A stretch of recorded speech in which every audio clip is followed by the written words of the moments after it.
अस्सलामुअलैकुम। आज 6 दिसंबर है। आज ही के दिन बाबरी मस्जिद शहीद की गई थी। इसी दिन के पेश नज़र आज हैदराबाद शहर और मुल्क के अक्सर जगहों पर सिक्योरिटी के सख्त इंतजाम किए गए थे। जुमे की नमाज पुरअमन तौर पर अदा की गई। हैदराबाद शहर की तारीखी मक्का मस्जिद के पास भी पुलिस का बंदोबस्त देखा गया।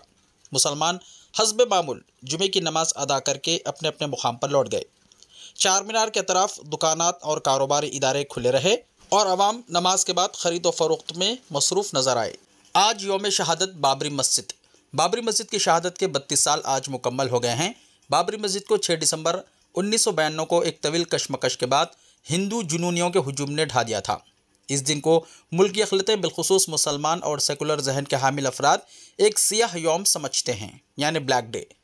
80 के दहक से पहले अयोध्या मसला एक मुकामी मसला था, लेकिन शाबानो केस के बाद सख्तगीर हिंदुओं की खुशामद के लिए उस वक्त की राजीव गांधी हुकूमत के दौर में बाबरी मस्जिद का ताला खोला गया और हिंदू अनासिर को शिलान्यास की इजाज़त दी गई, जिसके साथ ही मसाइल का एक पिटारा खुल गया। बीजेपी ने अपने क़याम के बाद राम मंदिर को एक अहम मौजू बनाया और इसी मौजू की बुनियाद पर इसने 1984 में 2 सीटों से आज 240 सीटों तक का कामयाब सफ़र तय किया। गुज़िश्ता लोकसभा में बीजेपी की सीटों की तादाद 303 थी। राम मंदिर तहरीक की क़यादत उस वक्त के बीजेपी लीडर एल के अडवाणी ने की थी, जिन्होंने सोमनाथ से एक खूनी रथ यात्रा निकाली थी।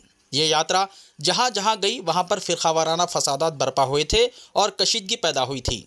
1990 में इस यात्रा को बिहार के समस्तीपुर में उस वक्त के चीफ मिनिस्टर लालू प्रसाद यादव के हुक्म पर रोका गया था और एल के अडवाणी को गिरफ्तार किया गया था। इसी गिरफ्तारी के नतीजे में बीजेपी ने विश्वनाथ प्रताप सिंह की ज़ेर क़यादत हुकूमत की तायद वापस ली थी और तहरीक अदम एतमाद में इसका जवाल हुआ था। इसी साल बाबरी मस्जिद पर कार सेवा के नाम से एक हमला किया गया था, जिसे उस वक्त की मुलायम सिंह यादव हुकूमत ने नाकाम बनाया था। ताहम राम मंदिर तहरीक जारी रही और 6 दिसंबर 1992 इतवार के दिन हज़ारों कार सेवकों का हुजूम अयोध्या में जमा हुआ।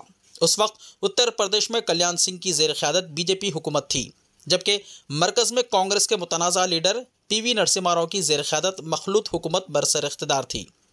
6 दिसंबर से पहले चीफ मिनिस्टर कल्याण सिंह की हुकूमत ने सुप्रीम कोर्ट में हलफनामा दाखिल करते हुए तयक़ुन दिया था कि वो बाबरी मस्जिद की हिफाजत करेंगे।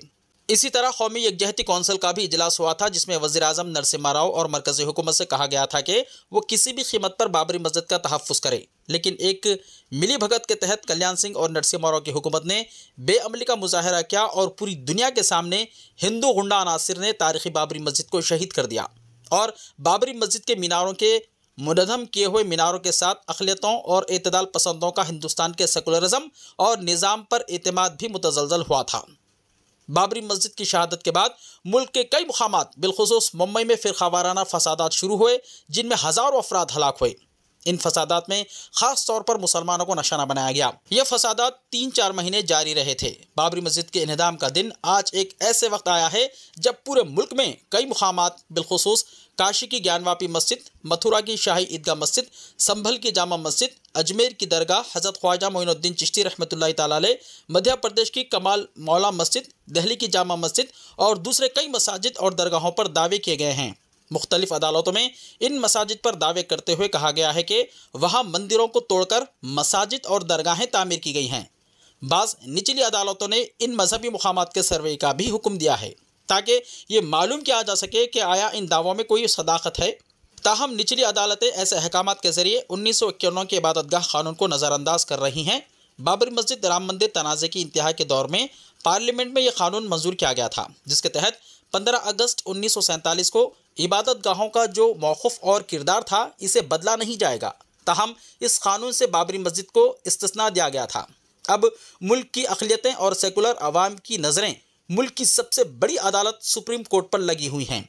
सवाल यह है कि क्या आला तरीन अदालत इबादतगाह कानून और मुल्क के सेकुलर उसूलों को बचा पाती है? बाबरी मस्जिद के मुजरिमों को आज तक सज़ा नहीं दी गई। हालांकि इस हवाले से बीजेपी के सरकर्दा कायदीन बशमूल एल के अडवाणी, मुरली मनोहर जोशी, वीएचपी के अशोक सिंघल और कई दिगर जाफरानी कायदीन के खिलाफ मुकदमा चला। अदलिया ने बाबरी मस्जिद के इन्हदाम को एक जुर्म करार दिया है, लेकिन इसके बावजूद किसी मुजरिम को सज़ा नहीं हुई। तवील अदालती कशाकश के बाद सुप्रीम कोर्ट के हुक्म पर आज अयोध्या में बाबरी मस्जिद के मुकाम पर राम मंदिर खड़ा है। यह फैसला हैरत अंगेज़ तौर पर अकीदे की बुनियाद पर किया गया। बाबरी मस्जिद की शहादत के यौम पर हिंदुस्तान के मुख्तलिफ मुकामात बिलखुसूस संभल में सिक्योरिटी इंतजाम सख्त कर दिए गए हैं, जहां हाल ही में जामा मस्जिद के सर्वे के दौरान पुलिस की फायरिंग में 4 मुस्लिम नौजवान जाँ बहक हुए थे। वीडियो को लाइक शेयर कीजिए और हमारे इस YouTube चैनल को सब्सक्राइब करते हुए इसके बेल आइकॉन को भी प्रेस कर लीजिए ताकि ऐसी ही ताज़ा तरीन खबरें आइंदा भी आपको मिलती रहें।